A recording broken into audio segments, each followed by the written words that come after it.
welcome to Dust Jackets, Conversations with Authors. And my special guest today is Joan Ramirez. I'd like to just take a moment and read her bio so that you can get an idea of what an accomplished person she really is. So first, Joan lives in New Jersey, in the New York metropolitan area. She has 25 years of global corporate communications, teaching, journalism, and publishing experience. Her educational background includes an MS in journalism with an emphasis on financial, technical, engineering, business, and medical writing. She also has an MS in English as a second language and an MS in elementary and special education. I tell you, that's a lot of degrees. Joan really knows her stuff. Her nonfiction books for children have been her primary focus of her early career. She's written a wonderful book on autism, and that's available in Chinese, Spanish, and English. She's the author of Jamie is Autistic, is the name of that. Also, she has two leadership books for students, Go For It Leadership Handbook and Let It Go, Let It Flow Leadership. And for adults, Joan has recently published a writing handbook for ESL adults looking to improve their writing, presentation, and communication skills. And that is called The Right Rules. And I've actually had a chance to read that. It's quite good, and we'll be talking about that more in depth today. And in fiction, Joan has written short stories that have appeared in online mystery and suspense publications. Her first novel, Secret Desires, is now available. So again, welcome, Joan. Let's go ahead and get into the interview. So you write both nonfiction and fiction. And that's unusual. Many of the authors that I interview only do one. It's not that many that do both. So I wonder, do you actually like one better than the other? And how do you divide your time between the two? Well, I've been working in the business world since I'm 10. I've always loved business. My uncle had his own pharmacy and he was my role model. And I wrote The Right Rules because I felt it was important for people to have a handy, quick guide. And it satisfies the business aspects of my earlier career. I mean, I was one writer for a staff of 1,000 engineers, and they were just fantastic people to work with. And I just can't give up the business side. But I love being creative, and I've taught creative writing in many countries to a lot of darling children and wonderful adults. And I like bouncing back and forth between the two. It's like I have two children, and one is now grown. I wish. But I have so much that I like to do. And if I give one up and I turn to the other, I feel like I'm ignoring the other. So I have to satisfy both sides of my life. Well, that makes perfect sense. And trying to keep that balance, I'm sure, is quite hard. So let's start off talking about your handbook, The Right Rules. This really intrigues me because it's a compact and easy to use for quick reference. One of the things I noticed as a person who uses like Strunk and White for grammar, it's really easy to look up things. It has a nice little index, and so you can go ahead and find exactly the area that you want. And so why this particular book, and why a handbook instead of like a full text like you might find at a college course? I taught I worked for engineers for 20 years. And ironically, you should mention Strunk and White because every month I conducted a writing course. It was writing and presentation skills. And it was one of the best parts of my job. And when I was working with a lot of these men whose native language wasn't English, they were very frustrated because they didn't know how to communicate their thoughts properly in English, even though they knew English very well to do their job. And I wanted something that people weren't tortured. I looked at 100 writing handbooks. Some of them were volumes. And I thought, oh my God, I don't want anyone to ever walk out of the bookstore, buy my book, and say, God, That woman is driving me crazy. I can't find this, I can't find that. I don't want to go back to my college days. And one of the most rewarding parts of publishing that book, which was an outgrowth of the things I'd done in my writing career, a lot of people have different needs. The book satisfies someone wants to do a presentation, someone wants to write correspondence, someone just wants, well, I just want the rudiments of starting my own business. So the book satisfies all that. Is it a compendium? Will it cover everything? No, but it gives you a soup can, a taste of everything, so that if you want more, you can go to it. And I do have resources in the back, but I wanted something that wouldn't frustrate people because big, big volumes when you're going to college, when you're going to get your MBA, that's essential. But when you're at middle management and you've decided you want to go out on your own, you want something fast and something easy. You don't want to be frustrated. That really shows a lot of insight into business people for sure. I know when I was in business, I didn't want anything that was more than 20 or 30 pages because I just didn't have time. So that's really great. Um, I understand that you have a business now. Would you be willing to kind of talk a little bit about what that is in terms of helping other people who may need something beyond your book? I'm so excited about that because earlier this week I was part of a webinar for a Chamber of Commerce business organization on the island. And we were talking, and a lot of people said to me, well, what do you do? I take people who want to start their own business. Maybe they'll just want to know how to write a press release. Maybe they'll want to know how to speak in front of an audience. Maybe they'll want to know how to put content together on their website. So it's a, a myriad of services. But I noticed that a lot of the people who were presenting were a little bit nervous. Were they saying too much? Were they saying too little? And a few of them afterwards spoke to me on the webinar and they joined my mailing list. It was really very rewarding because you never say anything to anyone. Everyone is entitled to give their presentation. You never criticize, you never talk down to people, you don't talk up to people. But afterwards, a lot of people said to me, you seem very composed, you knew what you were doing, because I've been doing this forever. I've been doing this forever. I was telling my husband at dinner tonight, when I was 9 years old, I had an after school tutoring workshop in the basement of my home. And I had the blackboard. And I think it all started then. So it's just, I enjoy it. And I especially like helping people whose native language isn't English because they have it all up here, but it's a matter of getting it out. So the company is open to people who are open to learning how to present themselves, who have knowledge, engineers, doctors, lawyers, Indian chiefs, basically anyone who wants to take the fulcrum of their knowledge and they want to help people on their own. And in this economy, it's unfortunate that a lot of people really don't have a choice because of the downsizing. So I'm giving them options. I'm also giving them courage and I'm giving them enthusiasm and my enthusiasm because I like what I'm doing. I really do. Oh, that's really wonderful. And I think it's very much a needed service. So I wish you the very best with that. Let's move on to your writing in terms of your novel, Secret Desires. I know that a lot of my fans who love romance and suspense and things like that would really be interested in this novel.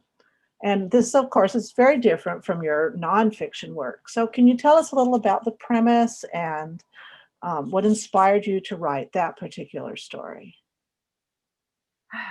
Honestly, truthfully, I was dating someone and he was not going to be my Prince Charming.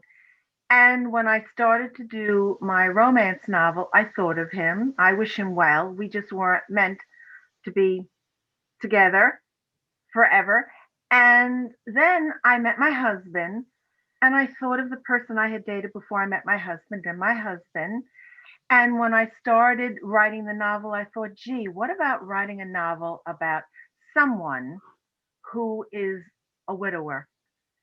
And he had a happy marriage because a lot of the men that I had dated were widowers or they had were divorced, they had problems. I thought a widower who just can't let go. And he loves this woman. And there is a bit of an age difference. And he just can't separate himself. And the book I've left open for a sequel because I don't want to give away the ending, but this man wants to take a second chance on love. And also, I did a little bit, believe it or not, in retirement homes where people are a little leery of meeting. They've been very happily married for many, many decades, and they just want companionship. So I hope that people get different things out of the book. In my case, it was taking a first chance on love because the first time it wasn't right for me, not being bitter and not being soured and not saying, oh, the heck with it, didn't work out, that's it, I don't want to do anything. Or for people who are older and they want to just have companionship because there's all different kinds of love. So the book started out with one aspect and it ended with another, but I really enjoyed it also because I had looked at a lot of romances. I'd read a lot of romances. I wanted it to be a little spicy, but I wanted it to be respectable. And I also wanted it to be tender. And I wanted people to walk away with their own feelings of Edward, the hero, and Margot, the heroine. And I think everyone has their own take on it. But it was a big departure. Well, I love that you actually think about older people falling in love as well, just simply because there's not a lot of books like that. A lot of romance is really for the about 25 to 35. 40 is like considered old in most of them. And I know there's a lot of people, myself included, who had perhaps a previous marriage. I know people, older people who were never married before and are looking for love. And so I just think it's great that you can reach out to that demographic as well. And it happens, I'm talking to all my fans out there now, but I know most of you are around my age. So this sounds like a good book for you to pick up. And that is called Secret Desires. So you said that you had left it open for a sequel. Is that something that's in your plans in the near future, or is it just kind of down the road sometime? Oh, no, it's in the near future. I just think that it would be a lovely thing to do. And then I think I'll probably close the door on romance. And if I do have any romance in the future, it will be in between the chapters of my suspense novels. I That's really what I want to do because I'm a history lover, a history reader. So I really want to focus on my historical suspenses. But I think I've met so many really lovely women, all ages, doing all these webinars in COVID. It's just we're all captives, whether we like it or not, and they're just really strong. In the webinar that I had with this business group, this woman is newly widowed and she's in her 60s, lovely lady, and she's not sure whether she wants to meet someone or not. But I would like to do the sequel just for these ladies, just to give them hope.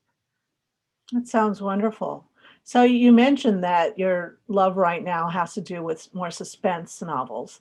Can you share a little bit about the historical suspense that you're working on? Oh, absolutely. My darling, wonderful, beloved uncle. He was a medic in World War II and he was a pharmacist. And he left me 75 years of his war memorabilia. And shame on me because it's been years building a career and then switching and going into my own business. About a year and a half ago, I retrieved all of his material and I have crafted a historical novel set in World War II. And it's a family saga. And it's based on a lot of his memoirs because he was in North Africa. The book starts when he's in the Italian campaign. And I'm thinking very seriously of maybe having a sequel and just doing his correspondence. This was a man for all seasons. He spoke fluent Italian, spoke fluent Spanish.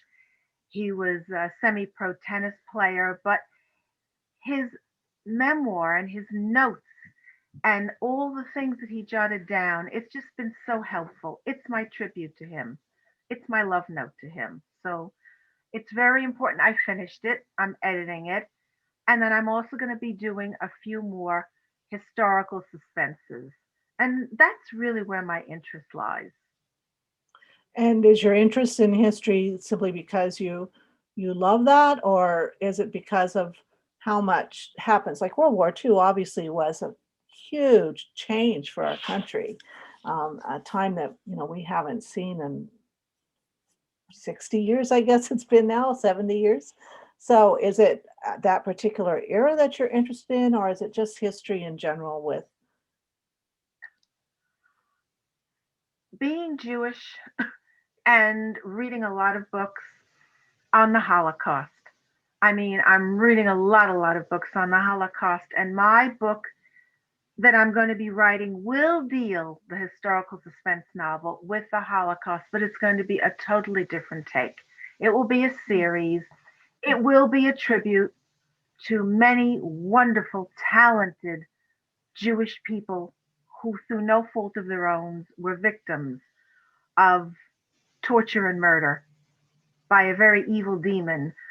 But it's going to be a different take on the Holocaust. It's going to be set in the world of fragrance. So then and there, it's going to have a whole different premise. But it's something that I've been thinking about for a long time. I've been to Paris many times. I have created my own perfume formula. And also, some of it has to do with my uncle and just the way he felt. My father, when I was little, he was away a lot. Unfortunately, he wasn't around a lot when I needed a lot of things in school. My uncle was. And a lot of the things that my uncle and I discussed, I mean, he'll always be with me. But this is, I think, psychologically, it's also my way of keeping my uncle with me and bringing him more to life. It's just the way I felt about him. But it is a very, very important topic to me. And it's something near and dear to my heart. And as I said, it's my way of paying tribute. And also, I enjoy this type of writing. Well, you're very fortunate that you had your uncle around to share some of those stories.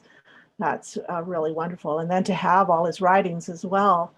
Um, and I'm sure, I am not Jewish, but certainly the Holocaust has rang through our history, and still there are people today that just don't even believe it, which blows my mind. So I think it's great that you're writing a book that does take a different take and isn't, I assume then it's not all in the camps, for example.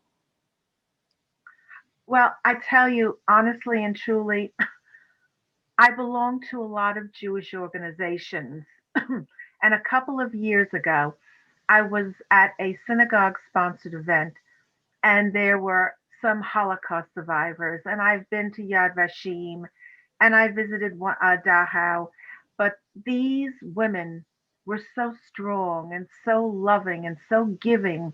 And they were just so overflowing with joy to be able to participate in synagogue activities. They weren't too open about, and I didn't ask. I just didn't feel right. If they wanted to say something, fine, but I didn't want to probe. But they just inspired me. And this is, as the first book is my way of paying tribute to my uncle, this book is my way of recognizing that we should never forget what happened. Well, that's really excellent, very excellent. So, so you have the sequel to Secret Desires, and then it sounds like you have 2 or 3 novels in the kind of suspense genre. What, between running your business and being a writer, it just sounds like an awful lot to do. So are you feeling that you kind of have that balance in your mind already worked out? I do, because up until uh, last year, I was teaching the most magnificent, darling little elementary school to children. And I had to balance teaching during the day and lesson plans and my novels. And now I'm moving forward with the company. And honestly, that's the way I've always been. I find when I have more on my plate, as long as I don't neglect my responsibilities to each project, I function better because it's more diversified for me as opposed to just doing one thing. I mean, when I was in the corporate world, I had a very active photography career. That saddens me that I've had to put it on the back burner. But as you probably know, there are very few photographers now who are making a lucrative living. I love it. It's a passion. It will always be a passion, but it's going to have to wait for now. I mean, it's been a while that I've been cultivating these literary projects, and I didn't know how to put them together. Now I do. I have my voices. I want to put them on paper and I want to send them out into the world. Well, I think that's wonderful, and I think every author and even readers will appreciate that, because it's once you have those voices in your mind that makes the stories for sure. Um, so we're actually doing quite well on time. So I'd like to ask you if there's a question that I didn't ask you that maybe you wish that I did, something else you want to share in general. Um, the only thing I can think of is right now, I really want to travel to promote my books. And that's my biggest frustration. I'm on constantly on book sites and webinars, and we're all just all feeling. I mean, the other day someone said we're all in our little squares, and it's not just making money. We all want to make money. I mean, everyone wants to be remunerated for their books, for their writing, for their time, but it's just getting out and speaking to people and getting their face to face feelings on what's going on, as opposed to, well, this is going to be another webinar. And the biggest thing of all is just the human contact. I was in synagogue on Hanukkah, and we were all separated and we were all wearing masks, and I have one female rabbi and I love her to pieces, and we're like this, and she said to me, I just want to reach out and hug you. And I said, I want to hug you too, but I said we can't do it right now. So it's that being that barrier to human communications. And that's what I'm feeling very, very bad about right now. I mean, I think it would really bother me if I was in the classroom right now and I couldn't reach out and hug my kids, because that's one of the best parts in the morning. I mean, it's a very respectable hug, but it's just the lack of communication and I, the ability to, and I see my husband in the morning, he goes to do his work in his office, I'm in my office, but it's like everyone's in their own little cubicle, and there's no communication where you can reach out, or if someone's upset. The other day I was with a friend, and she really looked upset. I mean, we were both upset. And it's like, if you're with someone, you're sitting next to them, you can pat their hand and say, it's okay. It's going to be okay. But it's kind of hard to do that. And also getting the reaction. A lot of times people are afraid to frown, to tear up, to feel a little down. They feel they always have to be up. Otherwise, people will not have a good impression of them. And I really want to get people's reactions to my books and not just, because they're being recorded. And that's another thing that's nice about being in a bookstore as opposed to being on a webinar. Oh, I'm being recorded. I mean, I can't show anything but a happy face. Believe me, when I'm reading these Holocaust books, I'm not having a happy face. As a matter of fact, the other day I skipped my lunch because I was so overwrought reading this stuff. So, but it's just not being able to communicate as we all are and be ourselves. I certainly hear you on that and agree 100%. I think everyone has been struggling with that for sure, but in some ways, authors more so, because authors already have a very lonely life. It's you and your writing and your books, and it's not like when you're in an office and you can knock on the cubicle next to you or the door across the hall from you and get together. As an author, it's pretty hard to kind of run out of your house and find another author who actually knows you and knows your work that you can brainstorm with, and then once it's published, not being able to get out there and get feedback, that is certainly very, very difficult. Well, I really appreciate you sharing all of this part of your life with me. And I want to remind everyone that you can reach Joan on her business website, jlregenenterprises.com, and on her author website at jonesbookshelf.com. And again, I'll have links to both of those in the show notes. So please do check her out. She's a wonderful writer, and I think that you'll like both sets of her books, both her fiction and her nonfiction. So thank you very much, Joan. I really appreciate it. Thank you so much for having me. I really appreciate your efforts on my behalf.